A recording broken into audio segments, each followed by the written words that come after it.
it gathers together everything around the processes of heart disease, and it shows what it's not because it cannot be, and then it shows what it is because the evidence clearly demonstrates that. But it will be a surprise to a lot of people, particularly cholesterol lowering people, what the actual truth is. But I love the way then at the end it gets into the actions you take. So it's not just about the processes and what it is and what it isn't, which would give people a good guide as to what they need to do to avoid it. But you actually summarize all of the key things, the best evidence-based things to counter these processes. And I think the other thing that I thought was important was because it's an issue that you never really see covered is like, well, if you do this, so if you lower the blood pressure and it's high, well, how much extra life expectancy could you get from this? Are we talking 10 years, a month, a week, 5 seconds? It's something that's really just not done by the mainstream, I think, is this issue of increase in life expectancy. It's funny because in cancer treatment, that's the only thing that really matters, and it's the figure you get. If you take this drug for 2 years, you are likely to live on average 6 months longer, or whatever it is. That's the increase in median survival. So essentially, I thought, well, of course, that's what most matters to people. There's no point in doing something if it's going to say also if it's going to reduce your risk of dying of heart disease, but increases your risk of dying of other things. Because in the end, that's what we call a complete waste of time. And there's quite a lot of actions and activities that are like this. So when I looked at things like, if you look at statins, for instance, there is a reduction in cardiovascular disease in some people. And you say, well, what does that extrapolate to in life expectancy saving? Even if you, well, and we share the same ideas that pharmaceutical company sponsored trials may overemphasize benefit hugely. Even if you accept them an absolute face value, there was a study done in the British Medical Journal Open. I'd actually done my own study, which managed not to get published. So what is the increase in life expectancy from the most beneficial studies that you can find about statins? And it came to 0.75 of a day of increased life expectancy per year of taking the statin. And that was only for the group of people who already had existing heart disease. So the actual benefit comes down to if, and that's based on 5 years of clinical trials, because that's as long as those trials are. If you say, well, let's assume it continued for 40 years, that benefit continued for 40 years, which we have no evidence that it does, but let's assume it does. What we're talking about is in the order of about half of a month, or maybe a month maximum of increased life expectancy for taking a statin for 40 years. And that's only in one very small group of people. So when you present it in that way, I think you're also presenting it in a way that people go, well, is that it? And you go, well, yes, that is it. And yet, if they had even the slightest side effect or adverse effect, even if it was 1/400% of damage, it wouldn't be worth it from the perspective of your overall quality of life for the next 40 years. Because then people can say, well, how much longer can I get? If I do this thing that's going to make my quality of life rubbish for the next 40 years, is it really worth it? Well, until you know how much you're going to get, then there's no point in having that discussion. And this is something that GPs, doctors, cardiologists, almost no one will tell you. So how much longer am I likely to get? You never get this information. It's quite difficult to establish it exactly. It's quite a complicated thing to do, and you are pushing the boundaries of assumptions quite widely at times. But you can tell. I mean, you can do this, and so that's really one of the I thought the most important thing. Can you get an extra 10 years? Can you get an extra 20 years? Can you get an extra 5 years? Is that worth it to you? Then you can make the decision. So I think that I considered that to be sort of a key way of looking at it. Yeah, and the funny thing, Malcolm, is it's the absolute centerpiece of industry, engineering, of anything that spends money, right, to get a return, is the cost-benefit analysis. It's central to everything. Everything we did for 25 years always had a cost-benefit, even small projects. And yet it's missing here, completely missing. And we see it as well with any mass medications, really. I even did back of an envelope once. I had a discussion with a cardiologist, and it happened upon cervical cancer. And you know, the vaccine for cervical cancer, which affects the HPV organism, which often promotes cervical cancer. But when you actually look at the numbers, the number needed to treat in that case is astonishingly enormous for an extremely rare, a very sad disease, but extremely rare in terms of mortality rate. And so wherever you look and apply cost benefit, not everywhere, but on most of the mass medications, you just go, oh my God, it's frightening, the lack of benefit per cost. So there you go. But you know what we might start with is the what it's not. So heart disease is a process, atherosclerosis. It's a multi-factor process, in fairness, and that's not a cop-out. Some people say, oh, it's a multifactorial, there's 200 causes, there's nothing we can do about addressing it. But no, honestly, it's multifactorial, but you've got down to the kernel. But one of the things that most people believe it at least has a lot to do with is cholesterol. So is that the primary thing that it's not? But if the story fits, and this story fits so well into people's ideas, I mean, when you look at the thickenings in people's arteries, the atherosclerosis, they look a bit squidgy and fatty. They've got cholesterol in them. They've got all sorts of other things, and the cholesterol happens to be sort of an incidental finding.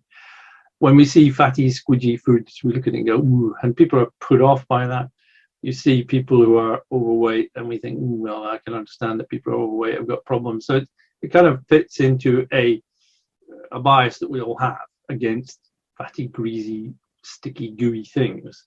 And then someone says we've got fatty, greasy, gooey things in our arteries, and therefore that must be caused by eating. From a very basic, simplistic, easy to understand narrative, this one has really conquered the world. And I hate to say it, but that's about as scientific as it gets. That is the entirety of the science of the cholesterol hypothesis. Gooey, sticky things that you eat become gooey, sticky things in your arteries, and that's that. And therefore, we need to reduce the amount of gooey, sticky things either in the diet or in your bloodstream, and all will be well. Thank you very much. It's like, okay, let's science 101. Every single part of that is so stupid that you almost think like saying, look, I'm not even going to discuss this. It's just ridiculous. And that is the reality, and yet it would be astonishingly hard for someone to believe that that could be the case, that it's all junk science. And all of the cholesterol lipidologists and specialists, one thing I love that came out in your book, they all focus on the detailed science of the cholesterol particles, but they never stand back and look at the process and what's actually going on. They avoid that like the plague. They draw us down from Thomas Dayspring to Attia to all of them. They draw us down into a complex world of particles and dazzle. It's like the classic shell trick or the magician's trick. You draw the audience down away from logic and simple reality, and you get them where you want them, where you have power over them, majesty. That's what they do in lipidology. The most powerful thing to decide a hypothesis is correct or not is to find a falsifying fact. Way more powerful than finding a supporting fact. You can have 50 supporting facts, you still don't prove it.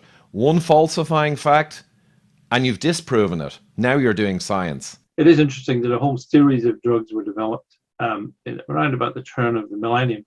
$5 billion was, I believe, was spent on researching these drugs. And what they did was they increased the HDL, the high density lipoprotein, the form of lipoprotein that we call good cholesterol. And it reduced the LDL, the low density lipoprotein, the form of lipoprotein we call bad cholesterol. Neither of them are cholesterol. This is another problem, is that the nomenclature is insane. We have substances floating around in our blood that are little spheres which contain fats and cholesterol and other things. And we call them cholesterol. That's like calling a car a human being, because cars have human beings inside them. We also call some of these lipoproteins, we call them triglycerides, because they contain triglycerides, going back to my tetrapids the statins lowered the low-density lipoprotein by up to 40%. In one case, 37% reduction, more than most statins. Increased the high-density lipoprotein by about 120%, virtually doubled it. Now, according to all the hypotheses kicking around, that we should have seen a dramatic reduction in the rate of cardiovascular disease. The actual rate of reduction of cardiovascular disease we saw from these drugs combined was a slight increase in cardiovascular disease.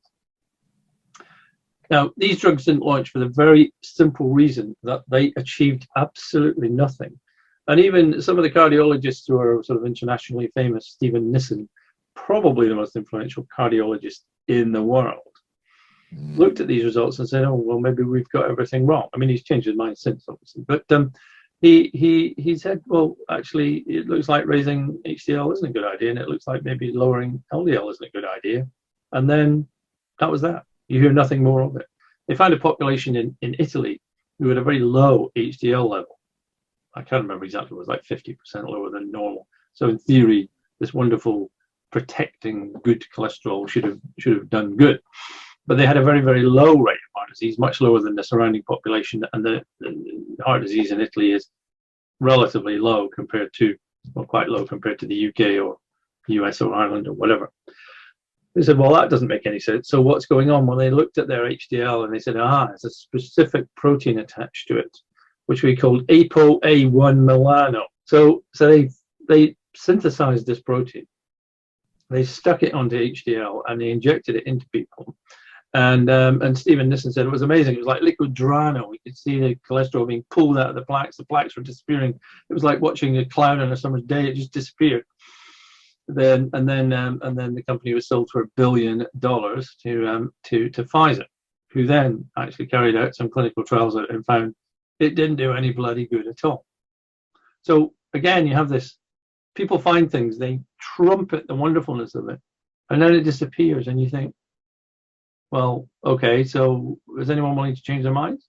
You know, you look at the factors that women generally have about age matched about a third or a quarter the rate of heart disease of men. They generally have higher cholesterol LDL levels than men.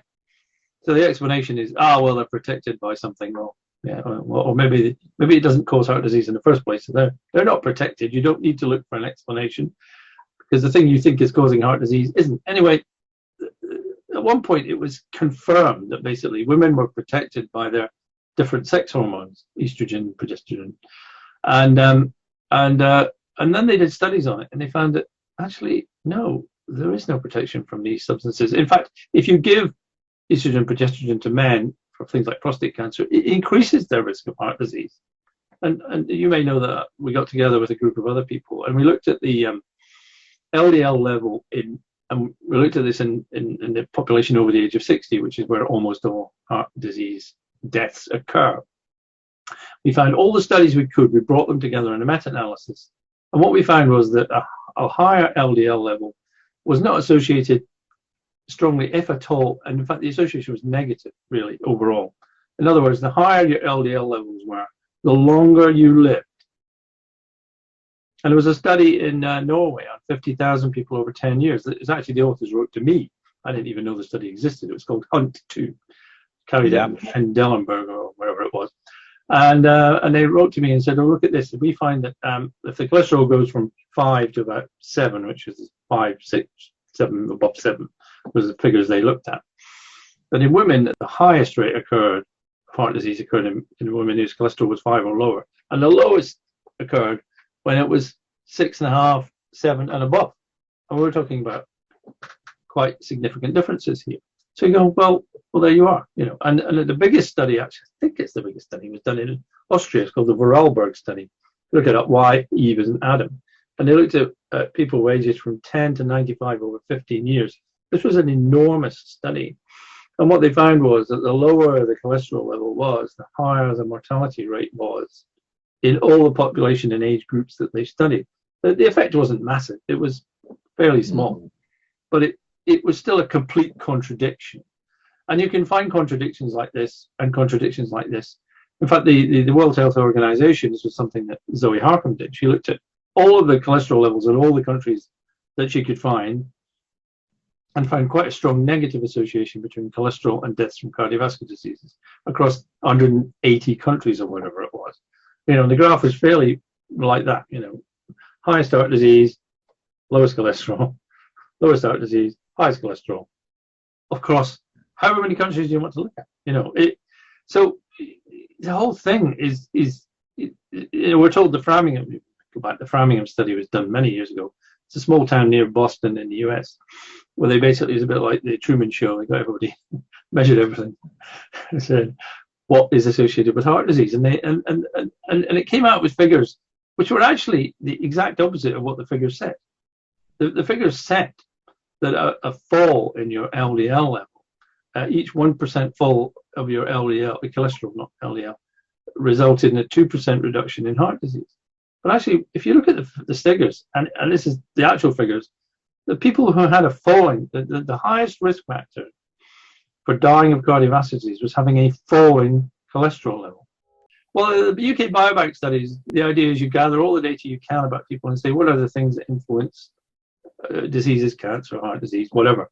And they're doing genetic studies as well, which does run into problems. But in general, the general concept's okay, I think. So they looked at cardiovascular disease and they said, well, what's associated with cardiovascular disease? What can we find? Well, they couldn't find any genetic markers, by the way. That's a hidden away thing. There was nothing specific. All right.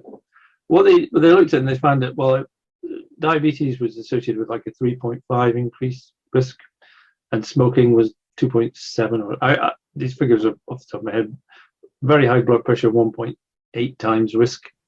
And they looked at per 1 millimole per liter increase in cholesterol levels was associated with an increased risk of 0.98, which to you and me is 1, and 1 is average, all right? In other words, there was no association, and this was looking at, I think it was 500,000 people in one part of the study and 5 million in the other part of the study. No association could be found at all, at all. Yeah. But if you read the paper, the figures are there. There's no comment on this anywhere in the paper. It's quite amusing. It's almost like, better keep quiet about this bit. Because there was another study done in the UK looking at risk factors where they got all the information from 400,000, nearly 500,000 people from GP records. And they said, let's have a look at what's associated with dying of cardiovascular disease. And there were 48 factors identified, some of which were slightly weird things like your liver enzyme levels and whatever. But these are just things that GPs measure.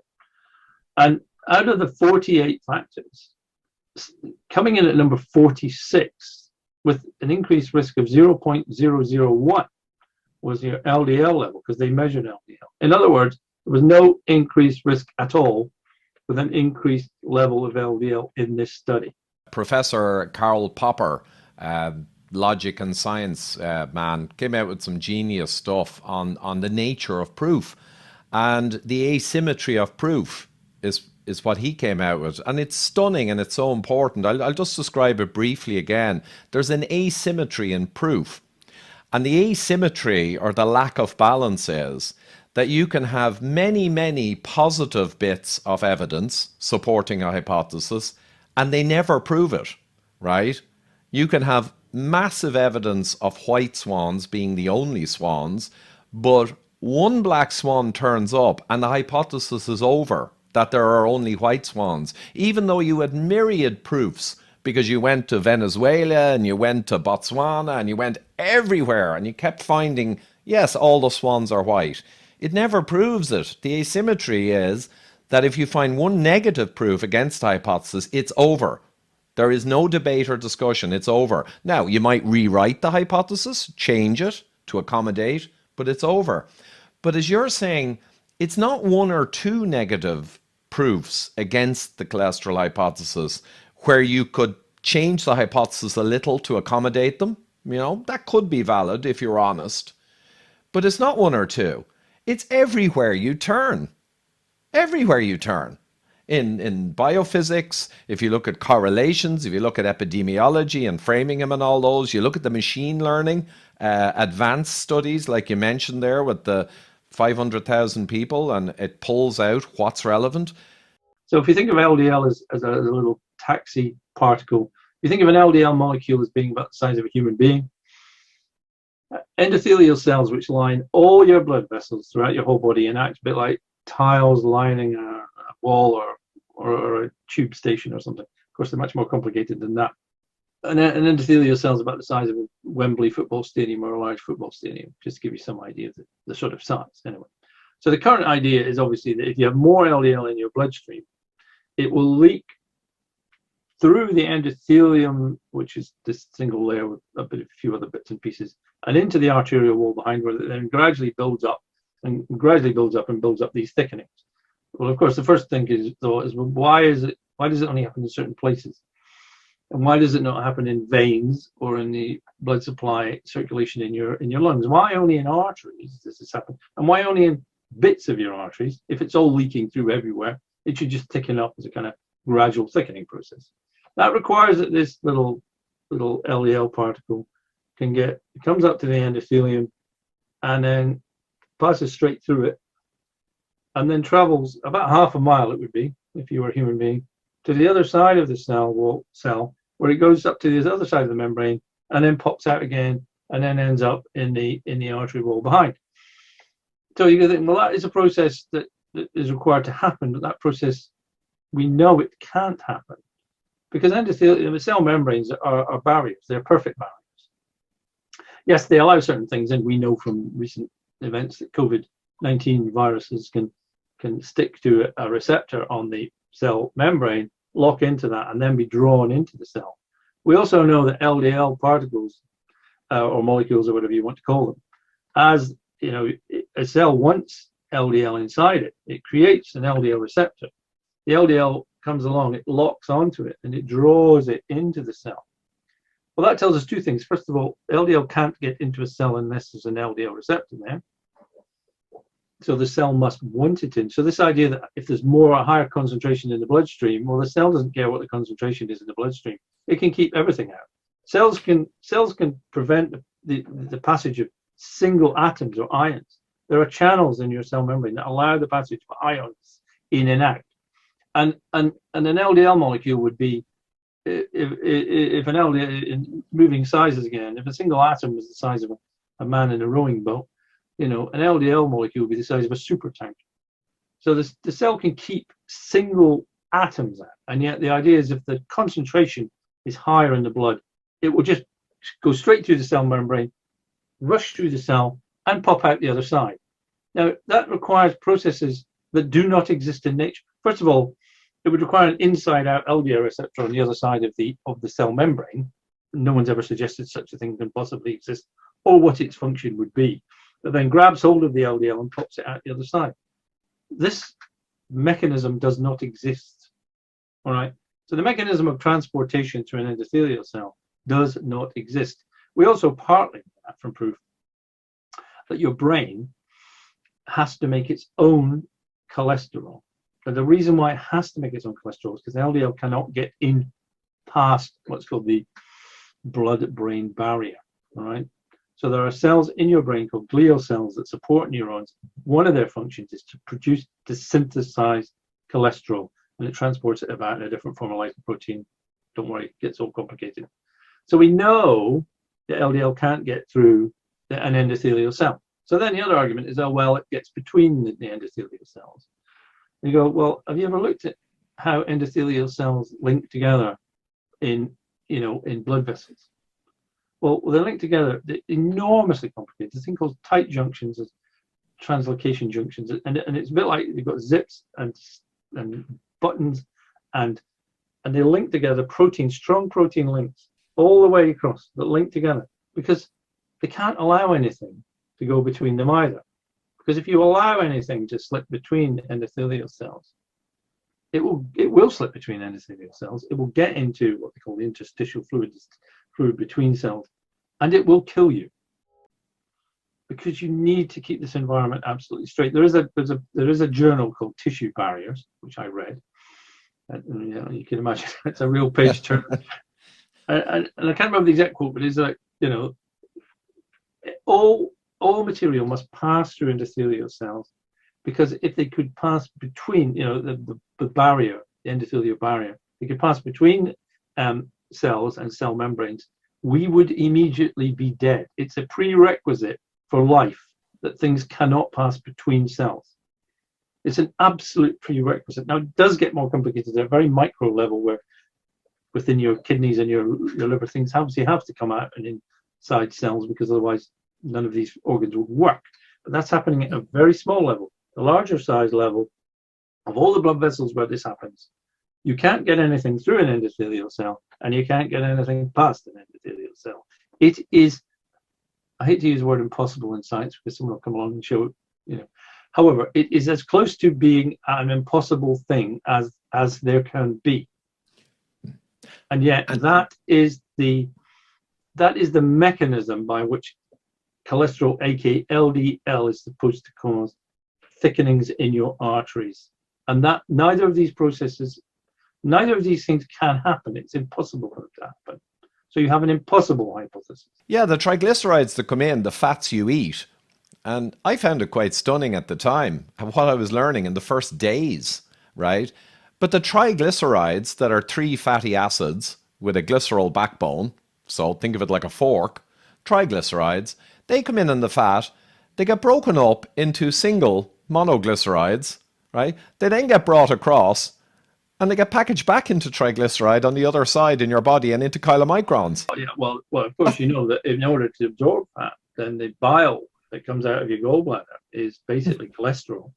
Yeah. And so one molecule of fat attaches to one molecule of cholesterol to form a cholesterol ester, and then that's absorbed.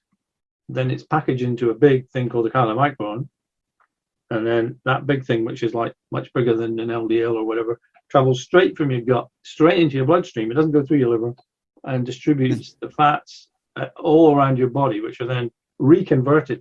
This is what they call a futile cycle, where these triglycerides are broken down into individual fatty acids and reconstructed. And it's just, your body's just doing these like, what? How is that happening? And then, so of course, the fat that you eat, any fat that you eat, does not actually go into your liver at any point. Well, very, very tiny amount. The fat that's in your liver is actually made from carbohydrates or sugars. So the irony is, it's like, do you not even know these things? People just don't even know these things. It's amazing, isn't it? So the fat you eat ends up in a big bloody great thing called a chylomicron that travels around losing all its fat until it's shrunk from the size of a basketball to the size of a golf ball. And then the liver says, well, I'll have that then, incorporates it in, breaks it down, does what it does with it. But if you eat carbohydrates, whatever the carbohydrate sugars, they're turned into simple sugars, go to your liver. The liver thinks, I've got too many of these kicking around. The only thing I can do is convert them into fatty acids, stick them into a thing called which we call a triglyceride, which is a VLDL, transport them out of the liver, where they then travel around the body losing their fats, and then come back to the liver as an LDL, and the liver says, right, I'll have that back again. One of the fascinating things was David Diamond told me this, and I presumed it was true, but I'd never seen it proof. If you have young children who've got really severe raised cholesterol called homozygous familial hypercholesterolemia, and their cholesterol levels, LDL levels can be 60, when they're normally 3. Now, this does cause problems because your blood's like goo, if you like. And anyway, if you do a liver transplant on these children, their LDL level straight back to normal. There was a study Gabor Dosi sent me. He sent me myriad studies, and they're all fantastic, especially twin studies, which prove all of what we're saying. I love the twin studies, genetic twins, and you get to get real answers. But there was one that radio-labeled fats in a meal, and they fed a bunch of volunteers 3 meals during the day, and they radio-tracked the actual fat molecules from the meals to see where they went. The outcomes were stunning. There were so many stunning outcomes from this that I'll just touch on one, though, that I found amusing. Like you say, it's ironic. The people who are healthy, the fats were rapidly taken up into fat cells, which is the storage to be released later when you're fasting, and appropriate places. The people who are insulin resistant, they were not really taken up so well into the proper depots, or depots, as the Americans say. They tended to end up going to the liver, where the liver packaged VLDLs out of them, hence shooting up your ApoB LDL particle number, right? So the insulin resistance there was shown beautifully as the mechanism, one of the mechanisms, as to why the higher particle number correlates with heart disease. But it's to do with insulin resistance. It's nothing to do with the particle. Well, of course it is. I mean, the other irony is that they find that within they find that the fatty acids that they do find are generally palmitic acid. Anyway, and they say, well, therefore palmitic acid is actually really bad stuff to eat. You go, no, it's because the liver makes palmitic acid, right, out of carbohydrates. You idiots! Can you not understand anything you're looking at? I think it's about 95% palmitic acid is the fatty acid of choice made by the liver. Saturated fatty acid, of course, because the liver will make unhealthy things for you to distribute around your body. The cholesterol hypothesis and everything around it, the saturated fat hypothesis and the diet heart hypothesis, like the upside down world. In that world, everything makes sort of sense, but when you actually look at it compared to the real world, none of it works. It's almost like you've created. I sometimes use the example of the geocentric model of the universe, which is the Earth is at the center, the sun goes around the Earth, the moon goes around the Earth, the planets go around the Earth, the stars go around the Earth, everything goes around the Earth. Well, you can sort of make that model work just about. You can make the observations fit, but you do have a problem with planets, because planets do this thing called retrograde motion, where they go in a loop and then go off. Because if you're looking up and you're going at that speed and the planet's going at that speed, it will appear to go backwards in the sky at times. So actually they did create models where these wandering stars went around in little loops. And if you accepted that a wandering star could go around in a loop, the rest of your model worked. But you always had these wandering stars. It's like, hold on, what are those? That doesn't make any sense at all. But and you can do with cholesterol, if you say it's LDL and it's ApoA lipoprotein molecules, well, you can make that work into a hypothesis if you ignore what is actually going on. Because what you're doing is you're just finding a further more accurate association with heart disease, not a causal thing, and then you're making everything fit. Well, when she looked at atherosclerotic plaques and she looked at what they were, what she was saying to herself, and this had been said before, was they look awfully like blood clots. These look like blood clots in various stages of repair and metamorphosis, because in the end, tissue repairs itself, and it looks nothing like what it did at the start. What the original damage looks like can bear very little relationship to what it ends up like. You can see what was in there. And if you go back to 1852, and a man called Carl von Rokitansky, he came up with it. It's called the incrustation hypothesis. He said when he looked at atherosclerotic plaques working in Vienna, they looked exactly like blood clots to him in various stages of repair. He actually wrote about this, and he was floored by his colleague called Rudolf Virchow, and he said, well, how can a blood clot be underneath, well, it's the endothelium, this layer of cells I'm talking about, how can it be underneath that? Because blood clots don't form inside tissue, they form in the blood. And Rokitansky had no answer to this at the time. Now, had he been born 140 years later, he would have known that actually the endothelial cells, this is where it comes to, the endothelial cells themselves, they line all your blood vessels, but where they cannot come from, in your skin, if you scratch your skin, it will bleed, and then you'll get a clot. And then this underlying skin will grow up and force it off, and the clot will fall off. But in your arteries, there's only one layer of endothelial cells. There's nothing underneath them. After years of development, that can change. So there's nothing to grow up underneath the endothelium. Equally, if a blood clot did form on your blood vessel, and then it was just popped off and went shooting off down your blood vessel, it would jam up somewhere further down.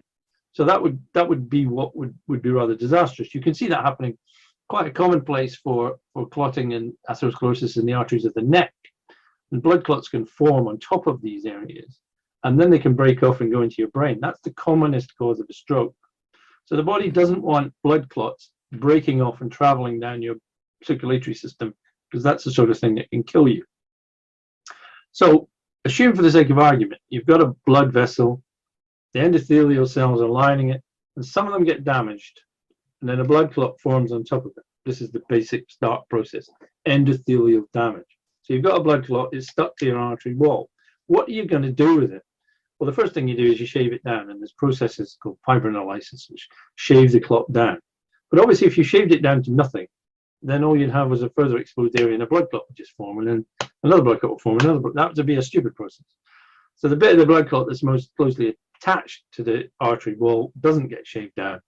So what happens is your bone marrow produces new endothelial cells. They're called endothelial progenitor cells because they're kind of immature. They float around in your bloodstream. There's, I don't know how many, it's a trillion in your bloodstream. When they see an area of damage, they attach themselves to it, and then they grow into fully mature endothelial cells. And another one grows here, one grows here, one grows here. And eventually what you have is a new layer of endothelium on top of the blood clot. And the blood clot is now underneath the endothelium. So Rokitansky didn't know that could happen. Had he known that process, had he known there were cells, these cells were only discovered in the mid-1990s. No one knew they were there before. I looked at research from the 1960s where they deliberately damaged blood vessels of animals and saw these funny spindly shaped cells appearing and still couldn't work out what they were looking at. Anyway, that's what happens. So you then end up, you've got a little bit of a blood clot inside your blood vessel wall, and normally the repair systems would come and get rid of it and it would be gone. That's happening probably, I hate to say to you, all the time. Now, people who smoke cigarettes, if you get a healthy volunteer who smokes one cigarette, you can see, because you can measure endothelial cell damage and death, a thing called microparticles appear in your bloodstream.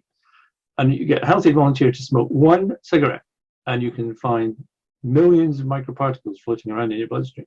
So you've killed millions of endothelial cells. At the same time, your bone marrow is stimulated to produce more endothelial cells, so the repair process kicks in parallel with the damage, which is good news. So of course, in the end, if you damage too rapidly, your repair systems cannot keep up. And that is really the thinking, is that atherosclerosis, or the buildup of these things, is really what happens when damage outstrips repair. So a blood clot forms, it's partially repaired, and then another one forms on top of it, and you've got a bigger than you wanted one. And then it becomes very difficult to get rid of it entirely. So it becomes an area of weakness, if you like, or a slight thickening. And when you've got these areas, this is where more episodes are likely to occur. So it's a kind of repeat episode.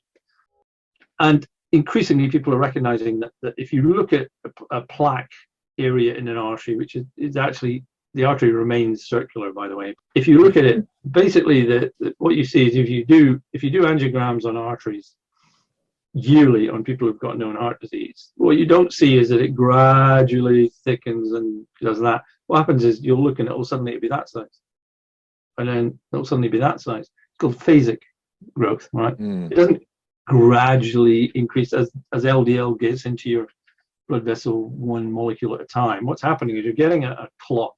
The clot is repaired, but that leaves you with a larger plaque. Now that is, I could find you a million studies showing that is accepted, that that's what's going on. So when you've got heart disease, you've got the final event is a blood clot. The growth of a plaque is a blood clot.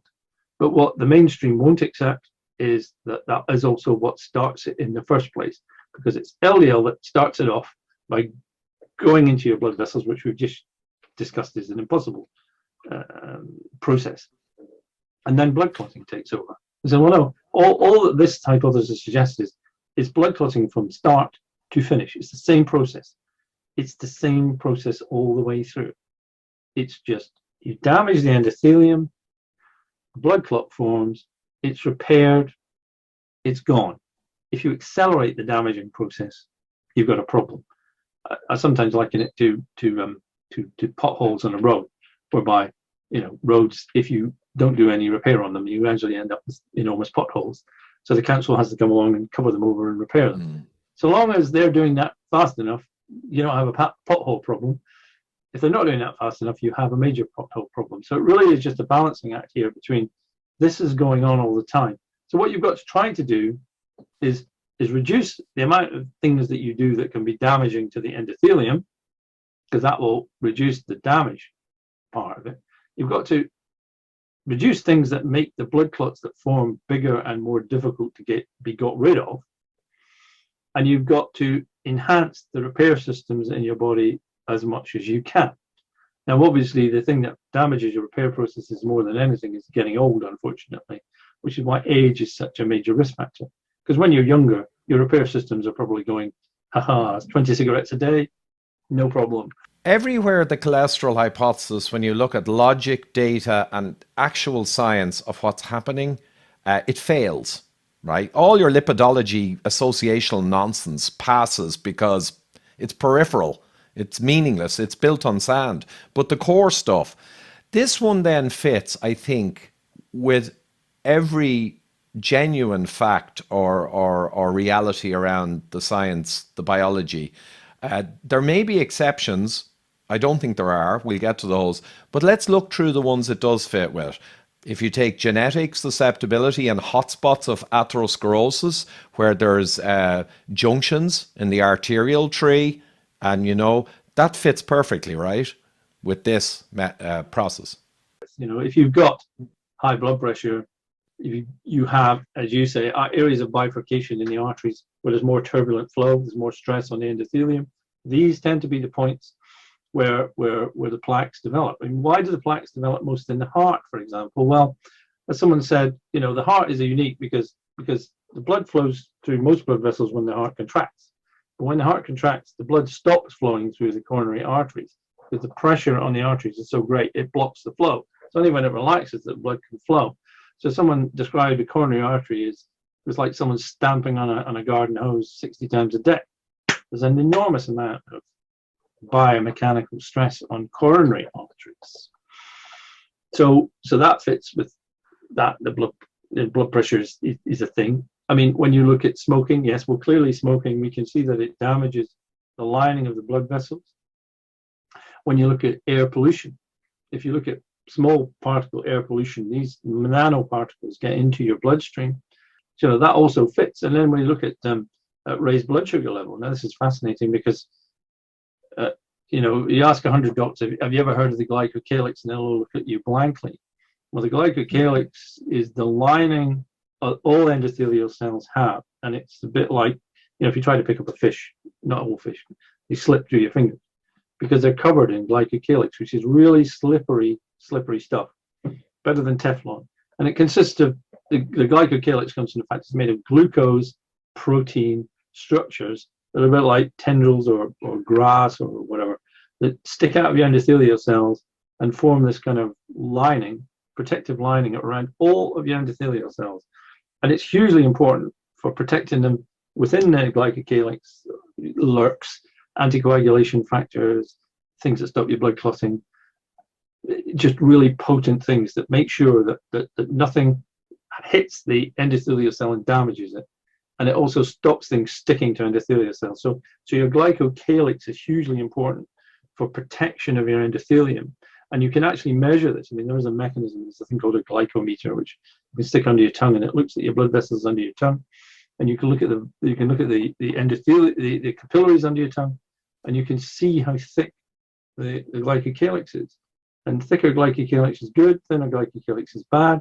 When people actually have sepsis, you can measure the difference in thickness of the glycocalyx with regard to how serious the sepsis is. Quite a good measure of how likely you are to live or die if you have sepsis, is your glycocalyx thickness. Oh, by the way, the reason why sepsis kills you is that bacteria get into your bloodstream, they multiply. The waste products of bacteria called exotoxins, and these exotoxins travel around your circulatory system, wiping out endothelial cells, destroying the glycocalyx, and then you get blood clots all the way through your body, and you get a thing called disseminated intravascular coagulation, disseminated widespread intravascular within your blood vessels coagulation, blood clots. That's why, you know, you get people who get meningitis, sepsis, they end up losing the tip of their noses or fingers or arms because of the blood supplies being shut off, and the thing that kills them is the organ damage normally. So exactly the same thing that kills you with sepsis is what kills you with smoking, is what kills you with raised blood pressure. The mechanism may seem a million miles, or the factor may seem hugely far apart, The process is always the same. You're damaging the glycocalyx, or you're damaging the endothelial cells, or both. And when you have diabetes, your blood sugar level goes shooting up, and a raised blood sugar level has been shown to thin and damage the glycocalyx of all cells in your body, all endothelial cells in your body. And this becomes particularly important when you look at some of the smaller vessel damage you get. Is particularly important in diabetes, because as you know, with diabetes you get eye problems, kidney problems, and nerve cell problems, because the circulation and the blood supply to these very small areas, if you like, these very small cells, is damaged. Now, in the kidneys are hugely vascular, and they've got enormously complicated capillary systems inside them for the waste products that go in and out of the kidney function, the nephrons. If you damage these endothelial cells, your kidneys are starting to struggle, and because the diabetes damages the small capillary in glycocalyx, you get this what they call microvascular disease, MVD, which many people say is a different thing than atherosclerosis. Well, it is, because obviously you couldn't have an atherosclerotic plaque in a capillary, as I've likened it to a snake swallowing an elephant. There isn't any room for an atherosclerotic plaque in a capillary. What happens in capillaries instead is they just blow up, they burst, they die. So what it looks like is very different. The process is basically you damage the endothelial cell dies, the capillary bursts. You've no longer got a capillary. So your problem is it starts to kill off nephrons in your kidneys. It starts to kill off blood vessels in the back of your eye, where you can actually see these bursting signs of burst blood vessels due to the damage that the raised blood sugar level has done to the more small blood vessels in your eyes, and obviously also the peripheral blood vessels towards your skin start to die off. So people with diabetes, if they get a scratch, they get an ulcer, and it really doesn't bleed because the circulation is being diminished in these areas. And of course, the peripheral nerves need good blood supply. And so blood supply starts to get shut off because you're damaging these small blood vessels. You start to lose sensation in your fingers and your feet. And it's exactly the same process as is causing the atherosclerosis in the larger vessels, because in the larger vessels, the glycocalyx is obviously still there. The damage to your endothelium is still there. And this is what is going on. So in a way, it's very simple then to link, you want to link sepsis to diabetes. While I was writing this book, COVID came along, and I was writing a chapter on vasculitis, which is the plural of vasculitis, which is inflammation of blood vessels. And it became clear that what COVID-19 was doing was essentially the same thing, as you can see in acute vasculitis. And what's happening is with COVID-19, obviously, it gets into endothelial cells primarily, where it multiplies and then bursts out and kills the cell, or alters it, or alerts the immune system there's something not very nice inside me, please come and kill me, which is what cells do. When a cell's infected with a virus, it releases things called cytokines, which are basically messengers, proteins, and says, I'm infected, and cells around it start listening to that, and the immune system goes, right, well, if you're infected, matey, I'm coming to kill you. So this is what they call the cytokine storm, which is this process where the immune system winds itself up. This COVID is within cells. These cells have mutated themselves slightly. They're releasing pleas to be destroyed, and the immune system comes and it destroys them. And that's when you get the blood clotting and the serious damage from COVID in the cardiovascular system after it's moved out of the lungs, if you like. Autoimmune diseases, where quite often affect the circulatory system. So they're called vasculitis. So you have rheumatoid arthritis causes a vasculitis. Systemic lupus erythematosus causes a vasculitis. There are pure vasculitis diseases as well, and they cause premature heart disease. Remember, we were talking about the machine learning. When it said what is the most important single, it's not necessarily a cause, but association with cardiovascular disease. What's the most potent finding they came across? It was a thing called chronic obstructive pulmonary disease, which used to be called chronic bronchitis in the old days, and sometimes it's called other things. But basically, it means that your lungs are damaged, used often by smoking. But coal miners, this can happen to people working in highly polluted environments. And you think, well, how can lung damage increase your risk of cardiovascular disease? Well, the answer is, as we've discussed, if you smoke, if you take in toxic substances through your lungs, they escape into your bloodstream. And once they're in your bloodstream, they can cause all this downstream damage. So it's precisely the same thing going on again. And this is, well, to an extent, this is the intellectual sort of almost satisfaction of saying, that fits, that fits, that fits, this fits, that fits. Oh, okay, find me things that don't fit. Well, I have looked, but at the moment, it does seem that they all fit, even into one part of it. Yeah. And I have looked as well because, well, not the only reason. The fundamental art of problem solving is to look to disprove your hypothesis, not prove it. Any moron can go and prove it and find some associations and even pretty good looking evidence. The real problem solver seeks to disprove. And at the end of the process, when you cannot disprove any element, largely, you've arrived. It's the opposite of what all these academics do. It's astonishing. But the COPD as well, COPD is almost nowadays, whatever about coal miners, it's almost a diagnosis for insulin resistance. It's so intimately bound to insulin resistance state. And another one occurred to me is the focal nature of atherosclerosis, very simple one. I used to say, well, okay, you got high cholesterol here and you got high cholesterol here. You have no plaque here, it's shiny, beautiful artery. You got a massive plaque here, it's going to kill you. And the same will apply to a low cholesterol person. So the focal nature alone also ties in beautifully to the jigsaw. And if you think of all the cholesterol nonsense we were talking earlier, well, it wasn't our nonsense, it's their nonsense, but still.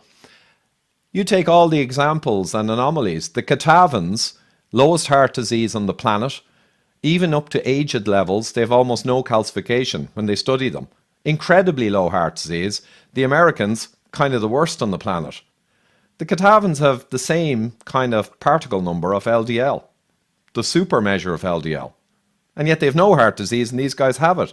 You got the old guy you were referencing who had a 17 millimole or something like 700 or 800 milligram cholesterol, and he had clean arteries in his late 60s, and they've been looking at him for 20 years.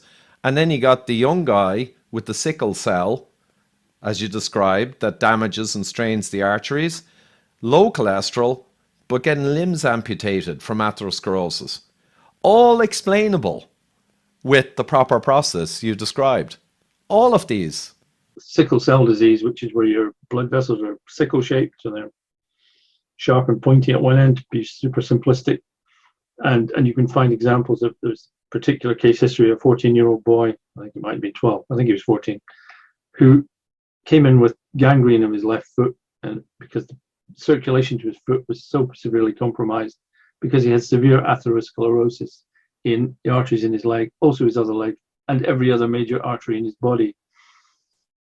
His brother had died age 5 of a stroke. He had sickle cell disease. And you say, well, how can sickle cell disease be causing these problems? Well, the answer is, and in fact, the authors of the paper wrote it themselves.